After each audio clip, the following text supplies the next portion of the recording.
ce qui touche en priorité les citoyens, c'est ce que font les politiques et pas les techniciens. Justement pour cela, on va voir l'avis de notre ami Kader Gasmi à propos de ce label. Moi je dirais que ce label, de toute façon, moi je l'appellerais plutôt une AOC, un peu comme une forme d'AOC, une appellation d'origine contrôlée.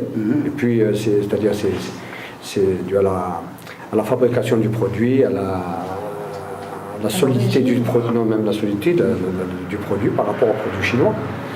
Et je pense donc dans ce cadre-là, c'est de faire de la publicité par des clips, je ne pense pas que ça va gêner l'OMC ou quoi que ce soit.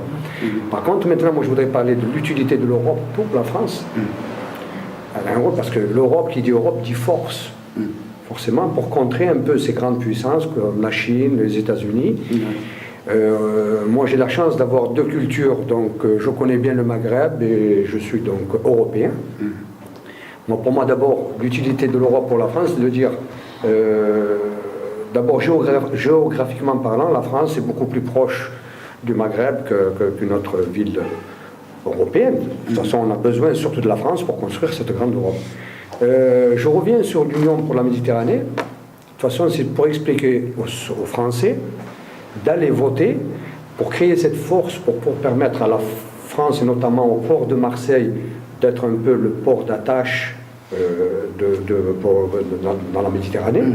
Donc forcément, ça créera des emplois, ça réduira énormément et une grande économie, ça va faire une grande économie. Et pourquoi? Parce que on va dire le seul continent aujourd'hui qui est apte à contrer un peu ces produits asiatiques, moi je souhaiterais que ça se fasse à travers l'Europe et bien sûr la France, justement pour ce label, les produits aujourd'hui, de l'autre côté où il y a eu une invasion des marchandises asiatiques, aujourd'hui il y en a qui disent ces marchandises, on n'en veut plus. Il faut juste que l'Europe permette, c'est-à-dire d'ouvrir cette brèche là pour pouvoir repénétrer, reconquérir un peu ces marchés qui appartenaient avant à la France. Et bien sûr aujourd'hui la France, comme elle fait partie de l'Europe, ça appartiendra donc à l'Europe. Donc c'est de dire donc aux Français, plus on ira donc voter, plus la France aura une crédibilité au sein de l'Europe, où elle aura un pouvoir par ses députés, un poids, à pouvoir rapidement concrétiser un peu tous ces projets, au lieu de les faire d'abord commencer par les priorités, la réduction du chômage, relancer l'économie, et bon, je pense déjà ce sera une des priorités attendues surtout par les Français.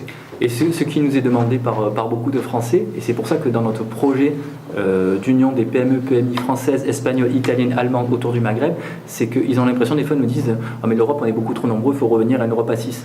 Ce qu'il existe, c'est la coopération partagée. C'est-à-dire qu'aujourd'hui, l'Europe permet à certains pays de se grouper sans forcément être à 28 sur des projets. Donc nous avons proposé de se grouper seulement à 4, avec 4 en plus partenaires privilégiés du Maghreb, pour que ce soit beaucoup plus facile, que ce soit beaucoup plus harmonisé. Et nous avons axé pas sur toute la Méditerranée, mais uniquement sur le Maghreb, pour que la France soit porteur, soit leader sur ce projet-là. Donc vous voyez, ça part d'une analyse tout à fait objective et lucide des problématiques qu'il peut y avoir à une union de la Méditerranée à 41, mais qui est axée pas seulement sur l'économie, tandis que nous, comme nous voulons réduire le chômage des Français et redynamiser, permettre à des PME françaises de pouvoir se développer ou s'implanter au Maghreb, eh bien, nous raisonnons sur un nombre de pays resserré, avec des partenaires resserrés, privilégiés pour la France. Oui, bien sûr, si je voudrais juste rajouter, tout en sachant que je vous donne un exemple, sur l'Algérie, il y a 750 000 PME, PMI à créer. Vous imaginez un peu ce que ça pourrait représenter pour les entreprises françaises. Et de par là même, c'est-à-dire que la technologie, aujourd'hui, former la main-d'œuvre spécialisée de l'autre côté qui va servir surtout à contrer ces marchés asiatiques, donc c'est une demande qui est de l'autre côté, donc qui est reconnue, et qui va être forcément, il va y avoir des retours pour c'est un échange, pour les deux, c'est-à-dire que...